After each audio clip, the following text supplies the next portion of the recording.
Hello, Cleveland. Welcome to another episode of the 1085 Gridiron Podcast. I am your host, Anthony Choki. As always, I got Jack McCurry rolling with me. Today, the Cleveland Browns fell to the Cincinnati Bengals in the season finale, 30-23, but that is not the main storyline to which we'll be discussing. Jack, here we are, another season and another fired head coach. The Browns fired Freddie Kitchens this evening after going 6-10 in his first season here, first and only season. What do you make of the move to move on from Freddie? Not surprised at all. I mean, you think back 3 weeks ago now to the Arizona game where they said, Kitchens is probably going to come back, and then barring a horrific collapse, and lo and behold, the horrific collapse happened. I mean,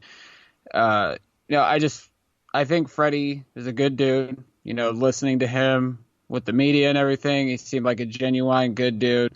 But I just think he was way in over his head when it came to a head coach and as an offensive play caller. With all the talent we had on the offensive side of the ball, and we barely averaged, or he actually averaged less than 21 points a game, and we took a step backwards in terms of wins from last year to this year. I mean, the move had to be made. It's unfortunate because we are now going on our fifth coaching search since the Haslams took over, so I think that's more of an indictment on them. But here we go again, Anthony. Yeah, it was a long, frustrating season, and losing these last three games to Baltimore and Arizona, and now the Cincinnati Bengals.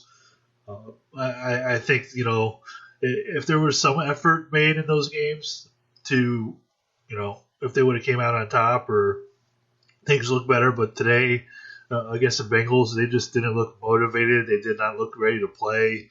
You could tell they didn't want to be there. They still made it a game because of the talent gap between the two teams, the Browns being the much better team talent-wise.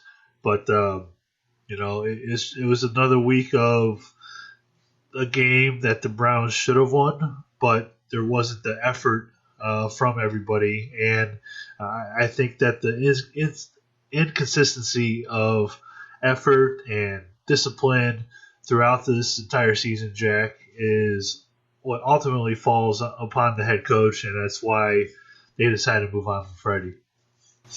Yeah, I mean, I don't think the discipline was all that bad. I think he actually got better with that as the season went along, and I know a lot of fans were, upset with the fact that they benched Higgins. Essentially, they benched Njoku. I mean, Randall speaks for himself. They benched him the 1 week, and then he was just lazy the rest of the season. But I think, Freddie tried to crack down. I know we talked about it in the preseason when he was like, I'm going to let these guys be themselves. And, we said that was okay. Turns out it wasn't okay. Freddie should have cracked down on these guys, held them accountable from day one. And I think once he tried to start doing that when the wheels were already starting to come off, it was just too little too late. But, yeah, I mean, today was just another example of, the players were out for themselves. I think more out for Kitchens. Like, they fought as much as they could. But I think at the end of the day, they knew what was coming, and I don't think they gave a full 100% effort to try to win that game when you can clearly see that, they are more talented than the Bengals, but it looked like today, among other times during the season, that the opposing team just wanted it more. When you look back at this entire season and the off-season preceding it, what do you think was the biggest failure upon Freddie Kitchens and what he was able to do to prepare his team going into this year and then from week to week? I just don't think he was prepared, and for game days, for to his play calling. Like, I heard somebody say it. I completely forget who it was, but they were talking about the flow of a play calling and how you could, with Kyle Shanahan, you could always see it.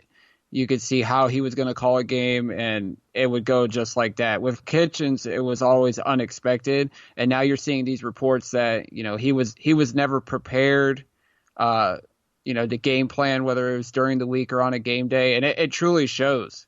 And it goes back to the coaching staff that he had, it was a veteran coaching staff, to say the least. Todd Monken, offensive coordinator, Steve Wilkes, defensive coordinator. The special teams unit was great, and I think Mike Prefer did a hell of a job. Hopefully he can stick around for the next head coach. But why not lean more on Todd Monken? And I don't know if Freddie did that. I don't know. We don't really know what Monken's role was as offensive coordinator, but it seemed as though, Freddie tried to go his own way and he was just ill-prepared. And it certainly showed, because when you have that much talent on the offensive side of the ball, Nick Chubb, Kareem Hunt, Jarvis Landry, Odell Beckham, the list goes on, and of course Baker Mayfield at quarterback, just the failure of, putting together a solid offense with all that talent, I think that was the one thing that's really going to mark Kitchens' short legacy here in Cleveland. It'll be very interesting to see what comes out in the media, through the back channels from Todd Monken and whatnot, about how things were handled here, what his role truly was. I don't know if we'll ever get the full details, but I know that we'll get some information about what truly went on behind the scenes with those two, and how they were not really able to coexist with each other. The play calling thing is probably the biggest indictment of his time here. And you saw today the touchdown pass that Baker threw to Odell on that 4th and goal from the 20-yard line. Those are situations, Jack, where we've been talking about this entire season, where you throw it up, you let your best player go get it, and he was able to do that today, but we hardly saw any of that this season. Yeah, I seen more throws downfield today than I feel like I've seen the entire season. And I'll be honest, I didn't watch the first half. I wasn't going to watch the whole game. Like, I went out shopping to spend some of my Christmas money, and we wound up just to go into one store, and we came back to the house. So I ended up watching the game. But, the first drive, a bomb to Ratley for a touchdown. Then he threw a bomb to Landry for a touchdown. Then that play to Beckham, and it's like, why wasn't this here the entire season? Why did it take 16 weeks, 15 games for that all to come out? I just wonder if it was like a last-ditch effort on Kitchens' part to try to save his job, because I feel like he knew that, his job was on the line, and I feel like he was trying to save it at that point. But it's like, why did it take so long? But it just shows, and with all the reports coming out, that he was ill-prepared, and he just wasn't ready to be a head coach. And that was unfortunate, because a year ago at this time, a lot of us were advocating for him to be the head coach because of the success that him and Baker had last year. And now it's fallen apart, and here we go again with another coaching search, unfortunately. Yeah, unfortunately, we're going to be looking for another head coach. So let's talk about some of the top candidates for this job. And I think when you look at where this organization is, where this team is currently, I think they want to go in the route of an experienced coach. This season was underlined by inexperience at times with Freddie Kitchens. So when you look at guys out there that have been head coaches before, whether it be college or in the NFL, I would definitely lean towards the NFL. But there are a few names out there that I think make a lot of sense, where they should spend the majority of their time looking. And I think that starts with Mike McCarthy. McCarthy was in Green Bay when Dorsey was there. Ultimately, he failed in getting Rodgers back to the Super Bowl.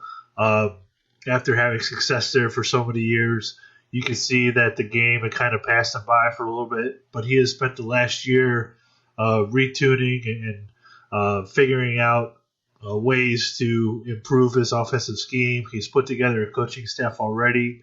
The article he did with Peter King said that he's embraced analytics. So, Jack, when you look at a guy who can fit the mold of everybody in that front office, John Dorsey, DePodesta, and whatnot, I think McCarthy would be kind of the slam dunk guy of fitting all the criteria that front office could have. Yeah, he's definitely up there, I think, among the top candidates. You like you mentioned, the article with Peter King, the video feature he did for NFL Network, it showed that, he's willing to make a change. Now, is he just saying all that, to get, his name out there again, get his name out there for coaching opportunities? He's already interviewed twice for the Carolina job, so that seems to be the front runner for his services at this point. But I truly think he will interview for this job, and I feel like because of the relationship he has with the front office, that he would at least take an interview. We all kind of thought last year that it was his job to lose, and I don't know if they ever even interviewed him. I know it was lined up, and then there was the report that, they were trying to put Kitchens with him as offensive coordinator, and I think that's why McCarthy ended up backing out and taking the year off. But he's definitely, I think, one of the top 3 choices for the job. I just don't know if he would ultimately take it. Yeah, I think a lot of it's going to depend on what happens with this front office and whether any changes are going to be made, and we'll discuss that here in a little bit. If they wanted to make a big splash, and this would probably be the biggest coup that they could pull off, and that would be hiring Josh McDaniels away from New England. This has been talked about for many years, whether or not he's going to get another head coaching opportunity. He had one in Indy, but decided to walk away from it. He's interviewed multiple times. It seems like he interviews every single year for a team that has a head coaching vacancy. So he's definitely in high demand. A lot of people think that he's going to be the successor to Bill Belichick in New England. But, Jack, if they're able to pull away Josh McDaniels from New England, would that be a home run hire? I would definitely think so, to a degree. I think some of the fans would love it. I think the media would be gun shy at it at first. But, I mean, we talked about this last year around this time. When you look up young offensive mind, Josh McDaniels fits the mold, and he has for the last decade or so. I know people are going to talk about his run in Denver and how it was a failure. They're going to talk about how he took the Indy job and then backed out. But, I think he wants to find a comfortable role. I mean, if people go back and look at why he backed out of the Indy job, it's because he wanted more control.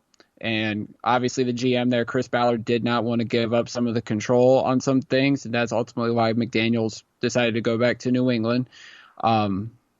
Obviously, guys from the Belichick tree are going to look for some added power because they learned under Belichick how things are run, and they want to do things to a degree like he did, but also do things that obviously, if you follow me on Twitter, McDaniels is my number one choice for the head coaching job. I do think he ultimately deserves another shot at head coach, but I ultimately think he wants to find the right spot. Could Cleveland be that spot? Maybe. I think obviously ownership's going to play a role into this. We all know about the Haslams, their credibility, what the league thinks of them and how they haven't been successful yet. But if they can put McDaniels in the right spot, let him do what he needs to do to be successful, and they stay out of the way, I truly think McDaniels could end up like Belichick in his second run as a head coach, much like Belichick has in his second run as a head coach in New England. Jack, I just thought about something. Back in the back of my mind, do you remember all those reports around draft time that New England wanted to trade up if the Browns passed on Baker Mayfield to select him? So think about those reports, and obviously picking up their top offensive guy in Josh McDaniels. That definitely could be a great match, especially if McDaniels really fell in love with Baker in that pre-draft process. Yeah, that's also another reason why I like McDaniels so much, is because I know he loves Baker. And I truly think if you look at the work he's done with quarterbacks, he's gotten the most out of his quarterbacks that he's been able to work with. Tom Brady in New England. I'm pretty sure he coached Matt Castle that one year when Castle was the starting quarterback. You look at developing Garoppolo before they shipped him out to San Francisco. Even in Denver, he got the most out of Kyle Orton when he was the starting quarterback there. So McDaniels has a successful track record with quarterbacks, and we know how much he likes Baker Mayfield. So if he can come in here and get Baker's career turned around after a struggling second year, I think that's all for the better. Another guy on the list who would definitely be a big-time splash hire, kind of like McDaniels, is Urban Meyer. There have been little rumblings that he might want to coach in the NFL. Certainly Dallas is an opportunity. He's talked with Washington, but it seems like they might be going with Ron Rivera. It could be very interesting if he wants to come here. I know he and Haslam, I've never seen a report that they have talked or whatnot. So, Jack, if they were to hire Urban to coach the Browns, obviously being from the area, coached at Ohio State, grew up in Ashtabula, if they were able to hire Urban Meyer, what kind of grade would you give that coaching hire? I honestly would not like it, and I've made that clear on social media and, talking to people that I'm close with. I love Urban Meyer, and, I loved his run at Ohio State, obviously, leading to a national championship, so many talented players that came through the university when he was there. But, his legacy, I do not want it to get tarnished coming here to the Browns. Obviously, he's never coached in the NFL, so you don't know what you're going to get out of that situation. Obviously the health plays an issue. I mean, he looked like he was in some immense pain on the sidelines during his last year at Ohio State. It obviously stress causes that, and I think the Browns have caused a lot of us stress over the last 20 years, so I can only imagine what it could do to him. But like I said, legacy at the end of the day. If he comes in and he fails, people are going to look at Urban differently. So, while he might be interested in the NFL, and I'm sure if he's interested in the job that the Haslams will interview him for it, at the end of the day, I don't want him. He's not one of my top choices. But, I mean, there's no doubt that he is a great leader. He's a strong leader. Obviously, his time at Florida, there was a lot of, character issues with some of the players there, but when he was at Ohio State, you didn't hear much, if any, issues about his players. So I think he's grown from that, and I think he's a strong leader, and I think it would be good for the organization, but I also don't want his legacy tarnished if he doesn't succeed here as well. Yeah, if he had heart problems coaching the Buckeyes and down in Florida, just imagine the kind of issues that could surface being the Browns head coach with everything that's gone on here over the years. I don't know if he's suited for the pros or not with his style and his style of offense. It would certainly be an interesting hire and a big splash hire if the Browns were able to, if they decided to go that route. So I'm kind of with you. I don't think it would be the best move to bring him in. A lot of people would like it, especially with this history of being a Buckeyes coach and winning a national championship for them. But, to me, that's not one move I would make. There are some other candidates out there that we'll discuss. And I think when you look at the hot coordinator route, Jack, I think Kevin Stefanski is one guy who is certainly at the top of the list. He's kind of been an offensive coordinator about as long as Freddie Kitchens was. He got promoted last year after the Vikings fired John DeFilippo as offensive coordinator. After interviewing 2 times with the Browns last year before they decided to go with Freddie, he went back to Minnesota and became a full-time offensive coordinator for this season. They've done very well, kind of rebuilding. Kirk Cousins up. Dalvin Cook, who is finally healthy for the most part, has had a really good year running the football. And he's certainly one guy who can draw up plays and do design plays very well. But like Freddie, there's an inexperience factor of not being a head coach. Yeah, definitely. And I'm curious if the Browns are going to truly look at like coordinators and, first time head coaches again, because you look at recent history, Freddie Kitchens, before that, Mike Pettin, before that, Rob Chudzinski, before that, Pat Shurmur, like that trend hasn't worked out well for the Browns. Not saying it's the candidates, but it's also the culture and all that. But, with Stefanski, like you said, he's young, he's inexperienced, but he's successful. And, of course, he's got a lot of talent up there in Minnesota. Like you said, Kirk Cousins, Dalvin Cook, Adam Thielen, who had a down year, but mainly due to injuries. They got Rudolph and Smith at tight end. Stephon Diggs had a great year. What he did with Dalvin Cook was amazing, and it makes you wonder, like, what could he do with Kareem Hunt and Nick Chubb?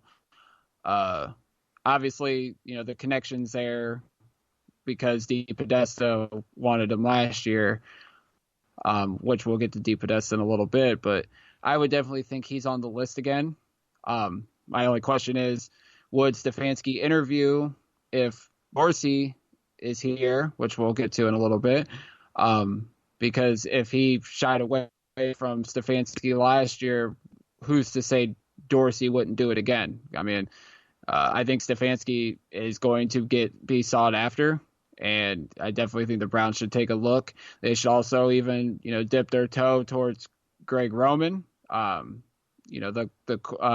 guys underneath Shanahan in San Francisco, like there's some young offensive minds out there. If they choose to look at potential first-time head coaches again, there's a great quality. And, when you look at those guys, go after guys from winning organizations.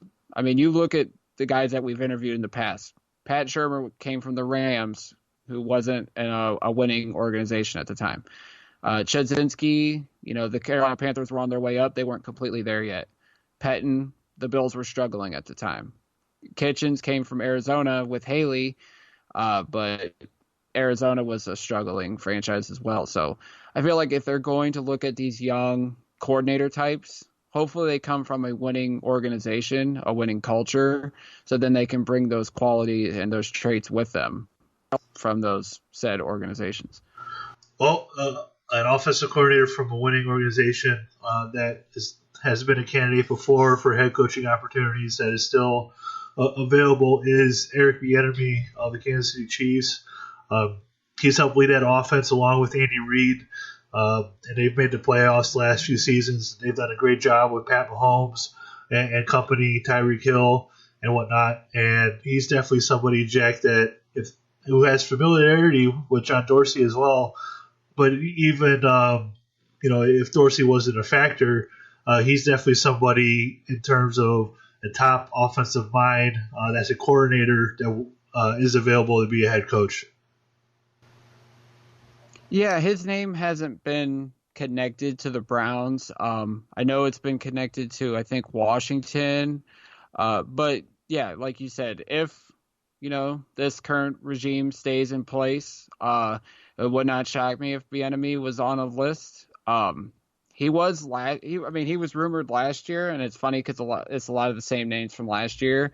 But Bieniemy, it's unclear what his role is because I think we all know Andy Reid calls the plays, but Bieniemy obviously gets a rub for these head coaching potential head coaching opportunities. So, depending on how long this search takes, you might see his name pop up in a week or so because obviously, he can interview this week because they're on the bye. So I'm not sure on Bieniemy. We haven't heard his name tied to the Browns job. So if they have to take a deep dive into this coaching search, I'm sure he should be on the list. Definitely. There's another guy out there, Jack, that's been a head coach before, and I included in my head coaching candidates article over on the Dogland, and that's Jim Caldwell. I know he's had his health issues before, and he's been with Miami, but he's led teams to the playoff 4 times, twice with the Colts, twice with the Detroit Lions. He's been in the NFL a very long time. He's been a successful head coach. What would you think if they were to decide to go that route as another guy kind of like Ron Rivera and Mike McCarthy, who definitely have experience in the NFL and have led teams to the playoffs before. And it's another name that from last year's search. He was, I think, one of the very first interviews, and I think we both looked at it at the time like if he was going to be brought in, it would be as a coordinator. And now he's the assistant head coach and QB coach for the Miami Dolphins, and I would say he's done a good job helping Brian Flores. For a team that the front office gutted the roster for the most part. They went 5-11, beat the Patriots today. I mean, that is a great coaching job out of Flores, and I'm sure Caldwell's had a hand in that. Could I see him getting another head coaching job at this point? Probably not. He's 64 years old.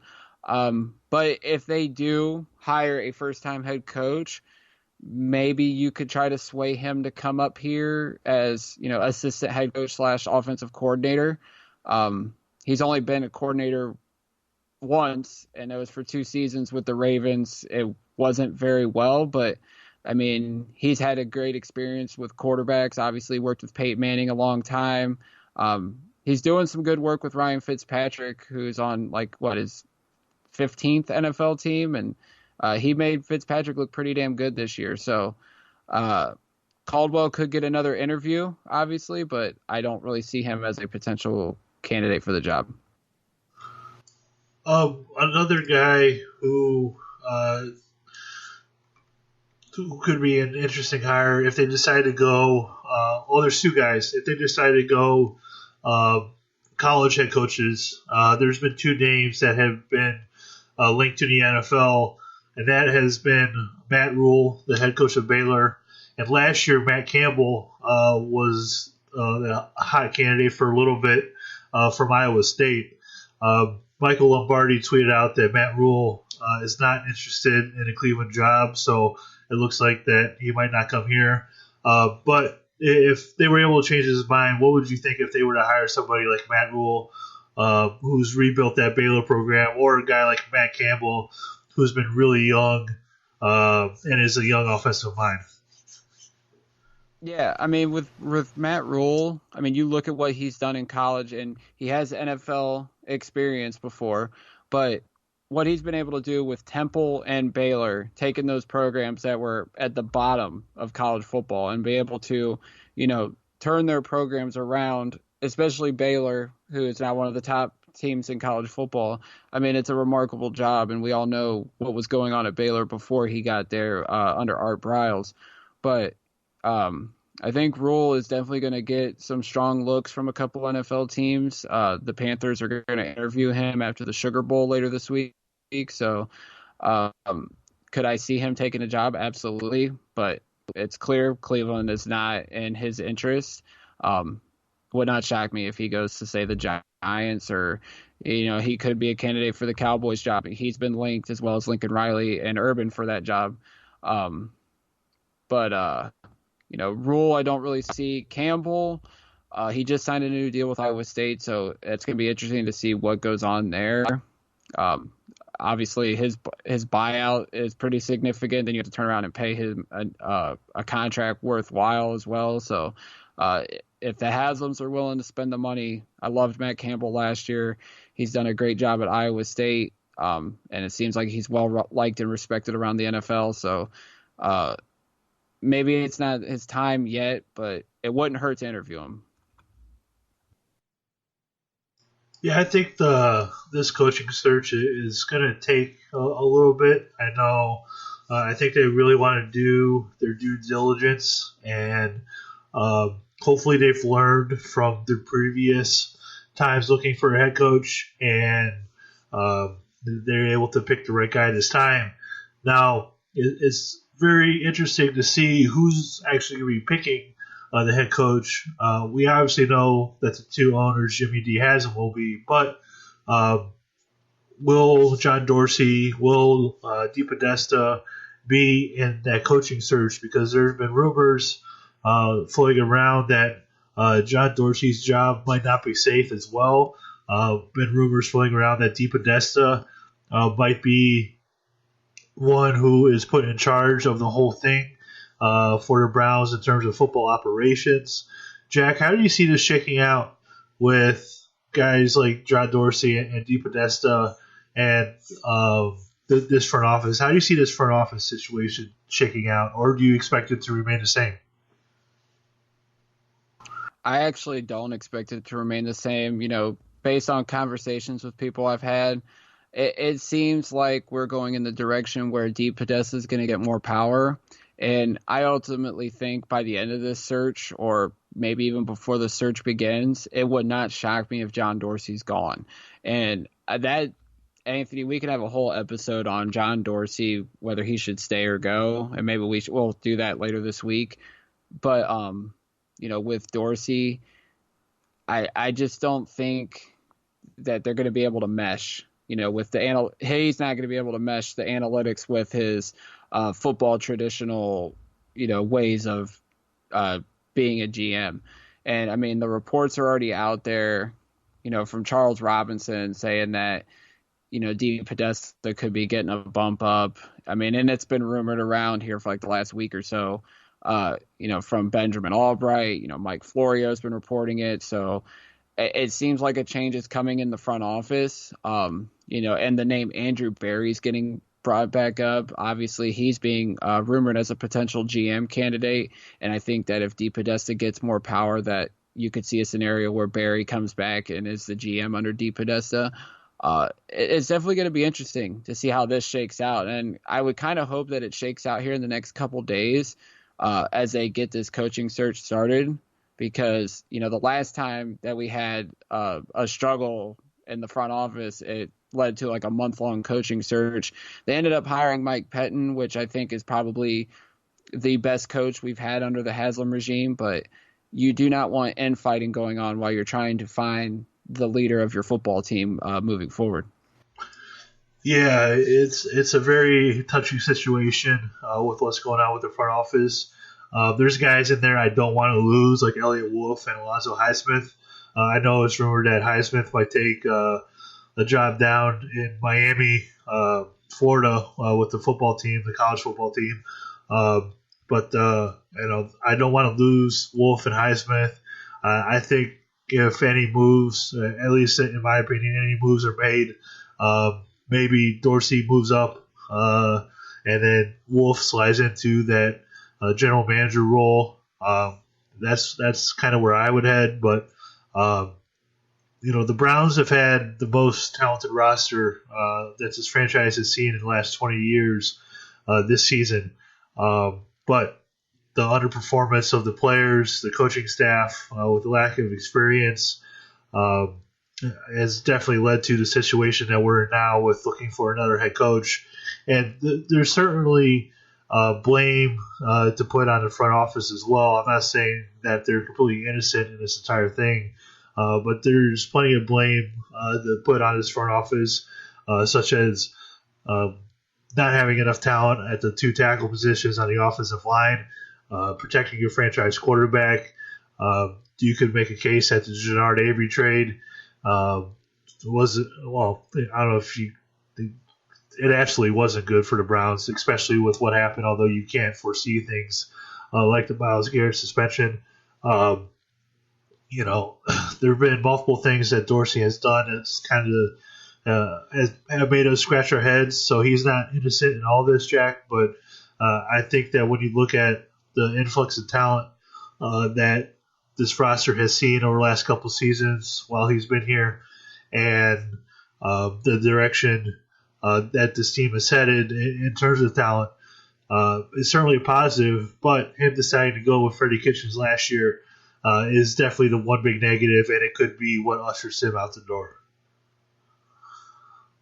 Yeah, and I mean, like I said on Twitter, because people were coming at me saying I wanted Dorsey fired. I don't want Dorsey fired, but I also think he should be held accountable, like you said. He has added some talent. There's no doubt about it. But you look at, some of the moves that he has made, if you go talk about drafting Antonio Callaway, bringing Jermaine Whitehead in, some of the moves it's been shaky. in that aspect in terms of character, because I feel like he looks at talent more than character. Trading away key pieces that could be helping this team right now, like Kevin Zeitler, like Jabril Peppers, Jannard Avery comes to mind. Emmanuel Ogbah, even though he got hurt in Kansas City, he could have helped us on the defensive line in terms of depth. There's a lot of different things. And then you talk about the stuff that what he got booted out of Kansas City for. It starting to rear its head here in Cleveland, I think. And, just the fact that he's been quiet during these struggles when he could have probably come out and tried to fan some of the flames, and he didn't. I mean, that was a big thing to me, because he could have came out and tried to calm everybody down, but instead he just kind of sat back and let the season crumble. And yeah, the Kitchens hire is definitely going to be a black eye on him. And it's just, I don't feel like he's going to have complete say on this next head coaching search, and I don't think he should, just because of the fact that he didn't do a thorough search last year and ultimately ended up just being, they hired Kitchens, and it pretty much that was that, because I don't feel like they did a thorough coaching search. So, like I said, it's going to be interesting to see how this all shakes out with Dorsey. I don't expect him to be here, but whatever this organization does, they always seem to do something that we least expect. So, like I said, it'll be interesting to see how it all shakes out. Yeah, and it'll be to be determined if he's the one picking players in the draft, if he's the one dealing with all the free agents. Maybe guys like Njoku and Higgins could have a rebirth here if the new head coach can't convince those guys that he'll incorporate them into the offense more and has roles for them. I know it's not looking like it at the moment that those two will be back. I think we're pretty sure Demarius Randall won't be back. So there's certainly player moves that need to be made. Re-signing Joe Schobert should be, I think, at the top of the list. Finding offensive tackle help. So we'll see if John Dorsey is the one making those moves or not. And as it currently sits, and the Browns have been locked into the number 10 pick in the 2020 NFL Draft, so they will be picking 10th. And Jack, I think looking at the season and how things turned out, we weren't expecting to have a top 10 pick, but with how things played out, having a top 10 pick and missing the playoffs, I guess you won't complain about it once they were eliminated from postseason contention. Yeah, I mean, it sucks because, like I said, we got to focus on the draft now, when we all thought at this point we'd be focusing on the playoffs. But yeah, I mean, they're going to be 10th. They're right in that range for the offensive tackles. I mean, and there's a lot of players, a lot of talented players up there towards the top of the draft. So hopefully they get everything straightened out here in the next couple of weeks with the front office and the coaching staff, and then they can focus on this draft, because there is a lot of talent on this team, but there is more that needs to be added, not just in the draft, but also in free agency, which I'm sure we'll dive into, whether it's on the podcast or on our website. But this is going to be a big offseason in more ways than one, because not just the players that could be coming in, but the players already here. There needs to be a lot of growth this offseason, and I'm sure we'll dive into that more in the next coming weeks. Absolutely. They end up with 4 picks in the top 90, with that Houston pick in the 3rd round as well for the Duke Johnson trade. There's a lot to go on free agency-wise, and we'll be here to discuss. We'll obviously keep you all up to date on the coaching search and everything having to do with that. Jack, before we get out of here, is there anything else you wanted to discuss, talk about? No, not at all. Just want to wish everybody a happy new year. If we don't get to talk to you guys before then, and we'll catch y'all in 2020. Yep. As always, you guys can follow Jack on Twitter at JMcCurryCLE. Follow me on Twitter at Anthony Joki, Joki. Be sure to follow the podcast and website on Twitter at The Dogland. You guys find the podcast on any platform: Apple Podcasts, Google Play, Spotify, and iHeartRadio. As always, as we get on out of here, go Browns.